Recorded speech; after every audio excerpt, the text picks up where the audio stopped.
Hello there! Welcome po again dito sa ating channel, Our Joyful Journey Canada. So, ayan o, sobrang lamig po ngayon dito kaninang morning ay sinatid ko yung aking anak, ang temperature is -25 no. Tapos kapag dinagdagan pa yun ng mga wind chills, ay talaga napakalamig naman na po. Ayan, isa yan talaga sa mga struggle dito sa Canada, lalo na yung buti nga dito sa amin na meron nagpo-flow ng snow. Yung sa iba, kailangan talaga mong gumising ng maaga para ka sa driveway, mag-clear ka ng driveway mo. Tapos, ang lamig, di ba? Kaya talagang medyo nakakalungkot pagdating ng ganitong mga panahon dito sa Canada, no? Medyo depressing na din talaga. Tapos, minsan ako tinatamaan din ako ng ganyan, no? Just imagine ako, kahit na kasama ko na yung pamilya ko dito, na-homesick pa rin ako. Namimiss ko din yung Pilipinas. Tapos kadalasan kami ng asawa ko, nanonood kami ng mga videos about sa Philippines, mga nangingista, namamangka, nagtatanim, yung gano'n, no? Yung mga very simple na buhay lang sa Pilipinas. Especially kami, ganun lang din naman kasimple ang buhay namin noon, no? Na may garden kami, tapos ganun lang, simpleng-simple lang talaga. Tapos pagdating dito, ganyan, pag winter, ala kang magawa sa gabi, papasok siya, sa umaga matutulog siya, alam mo yun.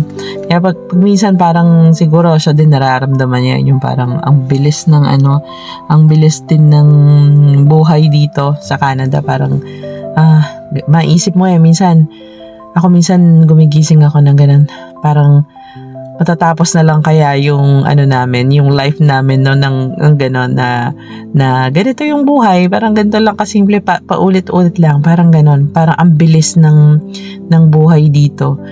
Tapos samantalang sa Pilipinas, no, parang napakadaing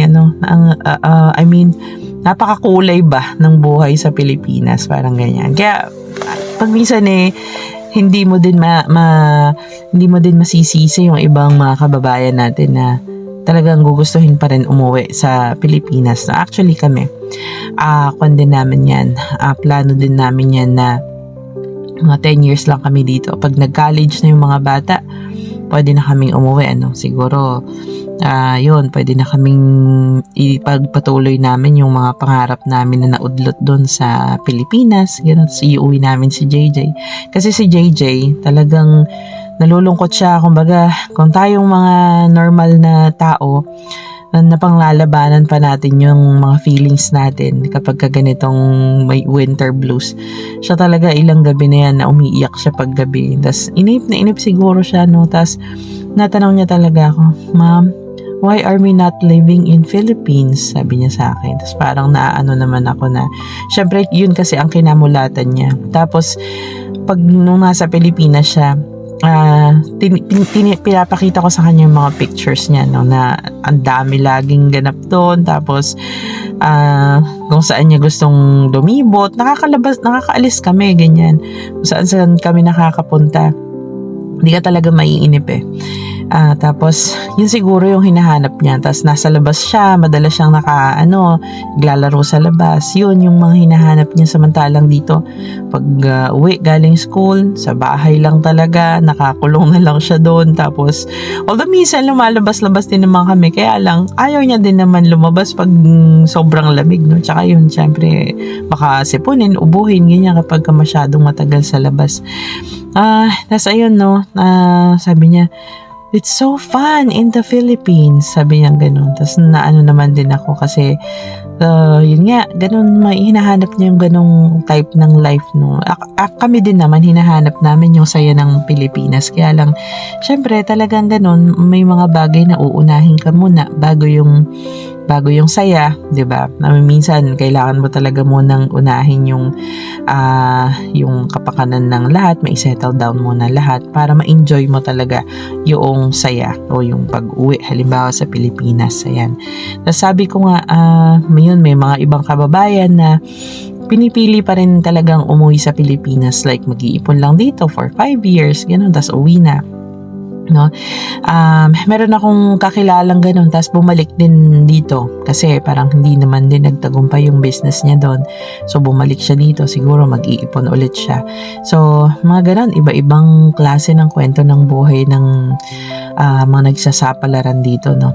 Tapos ito, I came across sa isang post, sabi niya, this is from Samahang Pinoy Canada.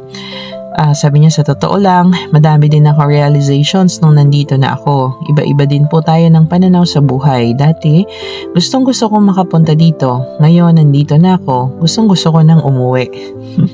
Kahit alam kong may part-time ako, bigla ko na-realize na mas maganda pa rin ang buhay sa Pinas kung tutuusin. Kahit mahirap ang buhay doon, nakakaraos ka pa rin. Dito, kailangan mong magtrabaho kahit may sakit ka. Kung hindi magiging homeless ka, iyak dito, iyak doon. Dito ko nakita na hindi lahat ng nasa Canada maganda ang buhay. Sa akin siguro makaipon lang ng konti, uuwi na ako. May panimula lang ulit sa Pilipinas, okay na ako. At makabayad lang sa mga ginastos ko papunta dito, masaya na ako. Marami mang magsasabing sinayang ko ang opportunity dito sa Canada, pero para sa akin, ang buhay ko siguro ay para sa Pinas. As I have said po, iba-iba tayo ng pananaw sa buhay. Ang abroad ay isang mapanghamon sa buhay. Ito ay para sa matitibay ang loob, kaya siguro hindi para sa kagaya ko na mahina. Yun yung sabi niya. So tingnan natin tong mga ano niya, no? So parang mahina ka daw kapag ka umuwi ka, at ayun nga, parang sabihin ng tao sinayang yung opportunity na nandito. Although ang Canada talaga ay maganda ang opportunity dito para magkumita, ganyan. Pero hindi mo naman din pwedeng sabihin na kumbaga ay successful ka na kapag gano'n. Sometimes yung ibang tao kasi ang hinahanap nila yung success sa buhay, ganyan. Pero I think itong tao na to, so nag-gauge niya naman na siguro yung sitwasyon at yung syempre tiningnan niya din yung sa mental health niya, yung emotional health niya, kung kakayanin niya ba dito sa Canada, and according to her nga ay mahirap. Well, actually, that's a form of bravery din, na i-evaluate mo yung sarili mo kung para ba ako dito.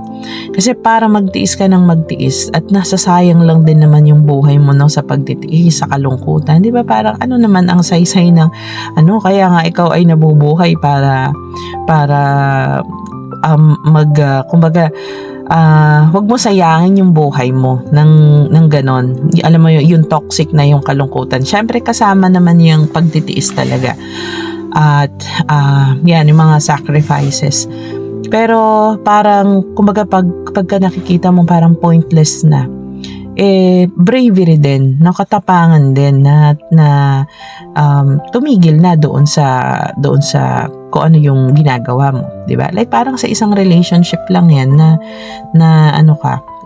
kumbaga ay abused ka.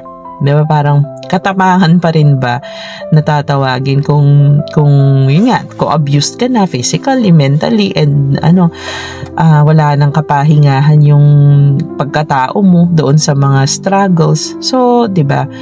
Ganun nga pagka talaga know your why, sabi nga, kailangan alamin mo kung ano ba yung importante sa iyo.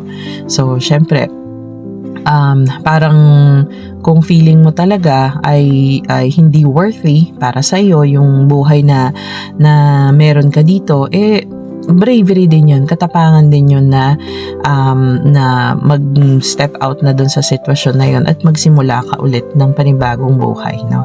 Parang ako lang, naalala ko lang yung sarili ko din dito, no, nung ako ay nagtuturo, tapos tumigil nga ako ng pagtuturo. Naisip ko kasi nun, tapos yung mixed yung reactions ng mga co-teachers ko. Sabi nila, yung iba sabi, sayang naman, ganon. Yung iba naman sabi, wow, good for you, ganon. Marami talaga, iba-iba din talaga ang ng tao. Depende siguro, no. Kasi syempre naiisip ng iba, sayang yung pinag-aralan, ganon, tapos hindi ko lang din gagamitin. Parang ganito sa nung nag-post na to, no, na sayang yung opportunity andun na, tapos papakawalan mo pa, parang ganon, or tas hindi mo lang din gagamitin, parang ganyan, no. Pero para sa akin kasi, syempre ang unang importante sa akin yung family ko, yung mga bata, no. During that time ang liliit pa ng mga bata. Tapos talagang nagsasuffer na yung mental health ko kasi hindi ko na kayang pag-anuhin yung trabaho. Hindi ko na kayang balansehin talaga yung trabaho tsaka yung pagiging nanay. Kasi sometimes meron ako makukuhang kasama sa bahay na tapos minsan nga isang araw pa lang umalis na, wala man lang paalam. Buti during that time nandun yung mami ko. Paano kung nakakuha kami ng kasama sa bahay na ano pala, 'di ba, na hindi pala maganda ang intensyon, tapos ninakaw na yung anak ko during that time kasi may baby ako na si JJ ay baby pa. Ayun. So nakakatakot yung mga ganun. Tapos biglang may mga makukuha kang kasama sa bahay na bigla na lang walang pasabi, hindi papasok. Tapos syempre ikaw, hindi ka din pwedeng pumasok. Syempre ang hirap din naman nun, may trabaho naman ako. So I decided na hindi ako magiging mabuting ina kapag ganito. Hindi rin ako magiging mabuti para sa sarili ko hanggat hindi ako nagbibitaw sa trabaho. That's the only way lang talaga nun para ayun. Pero kung iisipin natin, yun nga, parang syempre hindi na ako magiging successful, pero yun ay in a more materialistic sense, 'di ba? Yung success na usually hinahabol ng karamihan sa atin.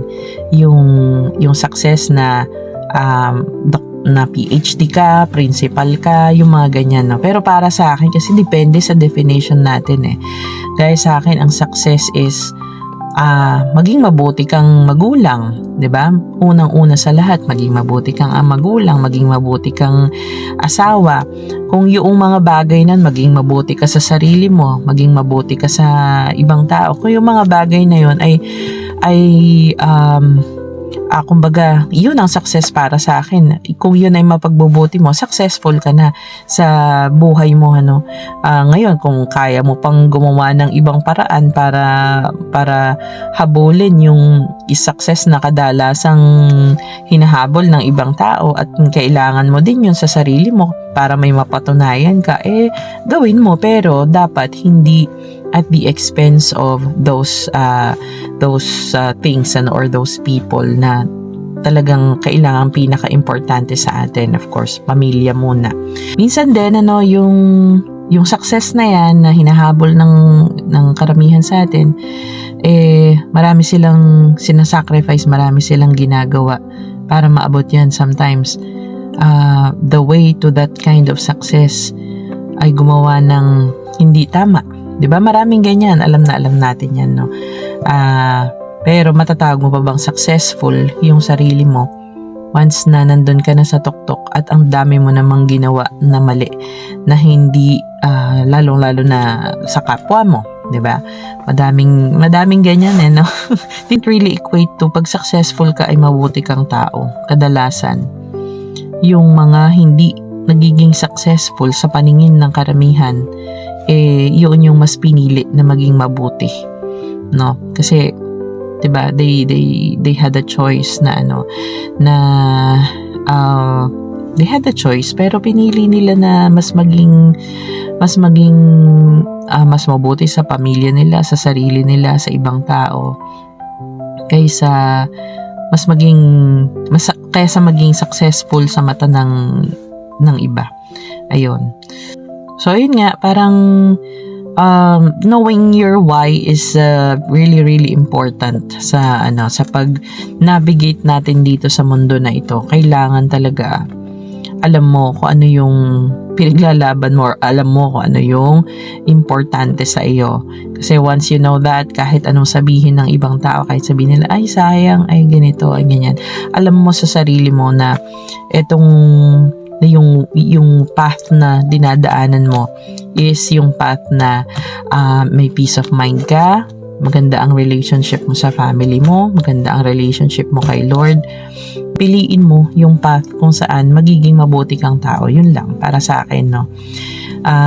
Sometimes yung path na yon is harder, minsan naman actually mas madali yon. Nahihirapan lang tayong bumitaw doon sa connotation ng success, no? Yung usual na ano ng tao, na idea ng tao sa success, na may mataas kang posisyon, mataas ang sweldo mo. Usually kaakibat kasi niyan yung mga materialistic na bagay, 'di ba? Dito parang pag sinabing successful ka dito, may bahay ka, may sasakyan ka, may maganda kang trabaho, o yung mga ganyan, no? Yung iba, may bahay, may sasakyan, tapos ang trabaho ay minimum wage earners. Parang yung ibang Pilipino, ano din sila na, hindi naman sila successful kasi ganun, hindi sila nagkaroon ng magandang work. Pero 'di ba, iba-iba ng definition ng success talaga ang tao eh. Like for example, kami, tuturing na din namin na successful yung sarili namin kasi nga nagagawa namin kung ano yung importante sa amin. Para sa akin, yun ng success. Kung ano yung importante sa iyo at namumuhay ka according to that. Namumuhay ka according to your principle, according to yung sa service sa iyong pamilya, which for us is the most important. Yun lang. Yung namin ng success, no, bilang parents, successful kami kasi nga ayun, itataguyod namin ng maayos yung mga bata na nandito. The more na mas mataas ang value mo, mas mataas ang prinsipyo mo, namumuhay ka ng may dignidad, that in itself is success, di ba? So yun lang. Thank you for watching. I hope everybody's doing great and God bless us always. Stay warm and sana yung malayo kayo sa sipon at ubo at trangkaso. Thank you for watching. Bye.